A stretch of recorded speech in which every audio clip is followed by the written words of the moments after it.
the next cupcake in the Pub Sports Radio Top 25 Cupcake Countdown is one of the stanchest, disgusting, despicable cupcakes that you could ever spend $7 on. It's called the Peppermint Cupcake, and it represents a program that is disgusting. Their name is Chicago State. They're from Chicago, Illinois. They're coached by Gerald Gillian. And even though Coach Gillian is a wonderful recruiter and has done wonders at all of his past stops and earned a head coaching position, you got to feel for him that he ended up with this head coaching position. So the team temperature for this team is definitely cold as ice, not edible, definitely hazardous to your health. And listen, this is their last year in the WAC. We don't know where they're going. They may not even have a basketball program after this year. So we have to capitalize. We have to use and exploit them, and that's what we're going to do. So when it comes to Chicago State, we have very low expectations for them. This is one of the worst ATS teams in the last 3 to 4 years, and there's going to be lots of internal competition for minutes. We've seen that they've gone the JUCO route, adding Favor Chukwuelu. Yep, butchered that. Knew it was going to happen. Rehearsed it. Couldn't do it right. And obviously Dominic Alexander, as you can see from the screen. Favor is definitely going to be the starting point guard from day one. I expect him to be the leading scorer for this team, even though my projection is at 5.1 points per game. So it's going to be either very wrong or very right. But this is a team that we have to just look at. They're going to be bad defensively. They're going to give up a lot of scoring. They're not going to have the type of talent that you're used to seeing at the D1 level. And that's good for us. We want heavy mismatches when we're betting full game spreads. And on offense, this team does not know what good shot selection means. They don't know about how to throw it down to the post to open it up on the perimeter for your shooters. So when you can't even master the fundamentals of basketball like Chicago State can't, well, they're a safe team and they're definitely worthy of being in this cupcake countdown. So I think that when it comes to betting them, we just have to look at betting against them ATS. They're still the number one fade. Maryland Eastern Shore will rival them, but Chicago State is still nearest and closest to my heart when it comes to fading a Division I men's basketball program.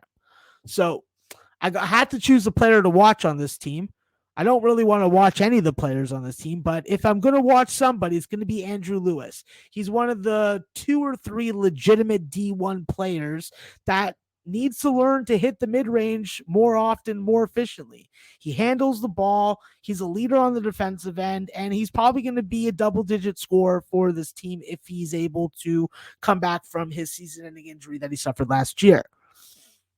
As far as betting this team, I'm going to be attacking them early and often. And if it'd be unfitting of me not to recommend fading them from day one. November 9th versus St. Thomas. I'm looking at St. Thomas to be around 8.5 point favorite, 148.5 total. And if I see anything below that, I'm going to hit St. Thomas. And I know that you should also.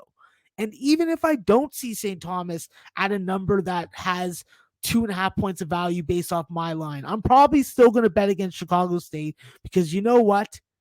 It's the healthy, conscious, logical thing to do. So look out for that St. Thomas versus Chicago State line and try and avoid peppermint cupcakes as often as you can because they're not very good and they shouldn't even be on the market. Have you ever been to Orono, Maine? I haven't. I'm not even allowed to cross the border. But there's a wonderful basketball program that plays there named the Maine Bears. Yes, I just said a wonderful basketball program named the Maine Bears. Someone check my temperature. Well, I'll tell you this. When it comes to the Maine Bears, and I start to think about cupcakes and my stomach's rumbling, I think about a cupcake that absolutely makes me want to throw up. It's called the pumpkin spice cupcake. It may look appetizing to you on the screen, but I'm not about pumpkin. And I'm not about the Maine Bears. So, Rich Barron, you got your work cut out for you.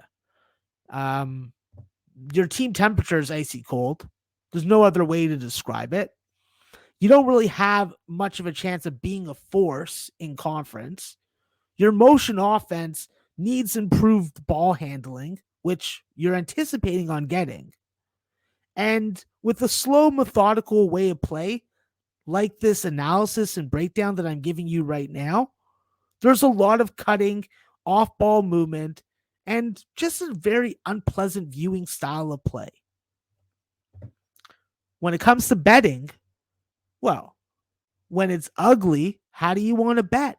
You want to bet unders. You want to bet first half unders. You want to bet full game unders.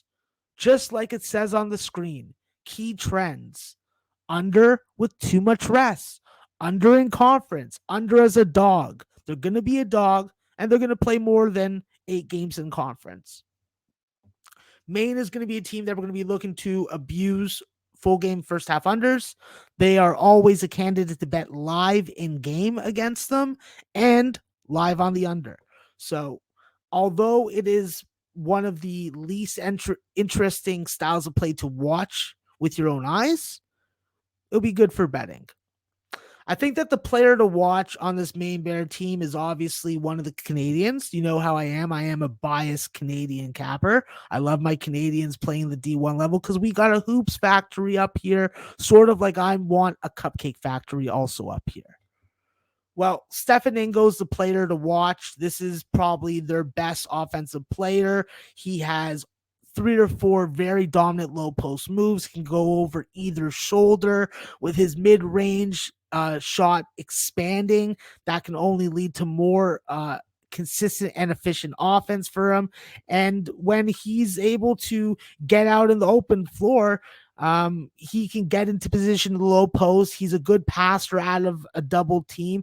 And most importantly, he's an absolute defensive wizard. As long as he stays out of foul trouble, he's going to stay on the floor. He's going to anchor your defense. He's going to run with your offense. And I'm projecting him to average 13.1 points per game, 9.6 rebounds per game, and 2 blocks, even though he's only 6'8". This is a guy that I think that is going to have a lot of attention aimed towards him later on the season. But for now, he's our hidden gem, and we'll hopefully cash a whole bunch of tickets before the books catch up to the numbers on Maine.